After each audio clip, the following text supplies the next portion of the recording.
അങ്ങനെ ചെയ്യോ അവള്? അറിയില്ല. ചതിക്കാനൊരു മടിയില്ലാത്തവളാ, അതുകൊണ്ട് സൂക്ഷിക്കണം.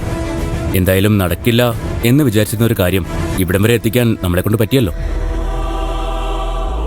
ഇനി അങ്ങോട്ടുള്ള വഴിയും ദൈവം തന്നെ തെളിച്ചു തന്നോളൂ. ആ, സന്തോഷം. വൈകുന്നേരം ഞാൻ വീട്ടിലോട്ട് വരുന്നുണ്ട്.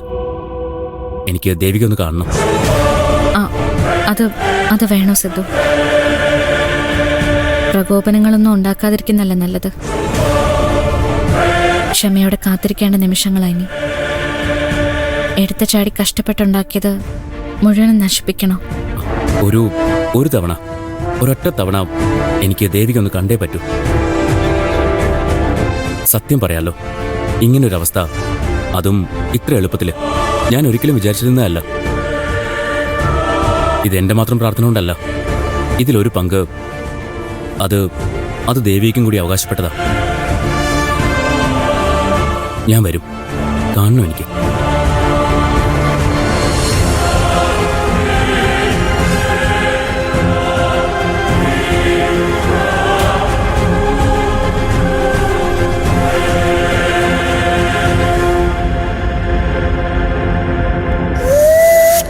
ഓടിച്ചത് കെട്ടിപ്പിടിക്കാൻ വേണ്ടത്, എന്നിട്ട് വാരി എടുക്കണം.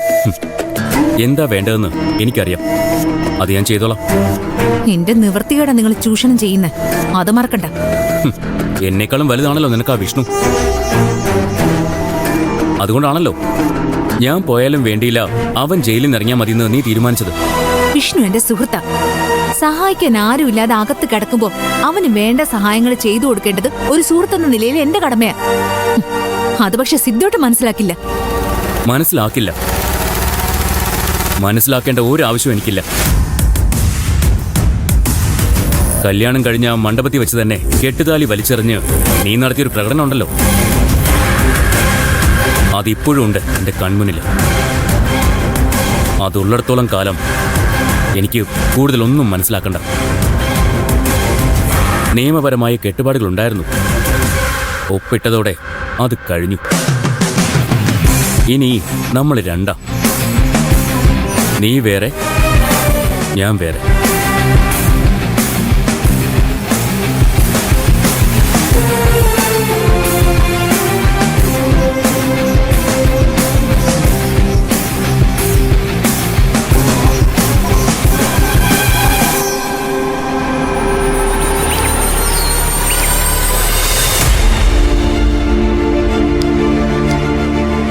എന്താ സംസാരിക്കാനുണ്ടെന്ന് പറഞ്ഞത്?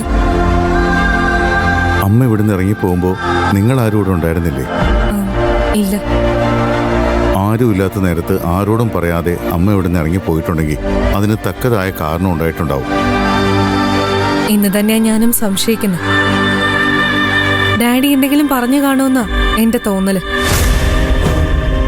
ഞാൻ ചോദിച്ചു ഡാഡിയോട്, പക്ഷേ ഒന്നും ഉണ്ടായിട്ടില്ലെന്നാ ഡാഡി പറയുന്നത്. എന്റെ അറിവിൽ ജയശങ്കർ സാറ് നുണ പറയാറില്ല. പിന്നെ എന്തുകൊണ്ടാവും ഈ കാര്യത്തിൽ മാത്രം അങ്ങനെ ചെയ്യുന്നത്? ഡാഡി പറഞ്ഞത് ഞാനും അങ്ങ് വിശ്വസിച്ചിട്ടില്ല. എന്തെങ്കിലും വഴക്കുണ്ടായി കാണുന്ന തന്നെയാ എന്റെയും തോന്നല്. പക്ഷേ ഒരാള് നിഷേധിക്കുമ്പോ നമ്മൾ എന്താ ചെയ്യാ? അല്ലെങ്കിൽ നടന്നത് എന്താണെന്ന് പറയാൻ അമ്മ തയ്യാറാവണം. അമ്മ ഒരിക്കലും അങ്ങനെ ചെയ്യില്ലല്ലോ. ആർക്കും ദോഷം വരുന്നൊന്നും ചെയ്യാൻ അമ്മ ഒരിക്കലും തയ്യാറാവില്ല. ഒരു കാര്യം ചെയ്താലോ? അമ്മയെ വീണ്ടും ഇങ്ങോട്ട് തന്നെ വിളിച്ചുകൊണ്ട് വന്നാലോ? ഏയ്, അത് വേണ്ട. അമ്മയ്ക്ക് ഞാനുണ്ട്. അമ്മയുടെ ഏത് സങ്കടവും ഞാൻ തീർക്കും. ഞാനുണ്ടെന്നല്ല, നമ്മളുണ്ടെന്ന് പറയും. ഇക്കാര്യത്തില് ഞാൻ നിങ്ങളുടെ ഒപ്പം. നിങ്ങൾ എന്ത് തീരുമാനം എടുത്താലും ഞാനതെന്റെ കൂടെ നിൽക്കും. ഇവിടെ നിന്ന് ഇറങ്ങണോ? അതിന് പോലും ഞാൻ തയ്യാറാ.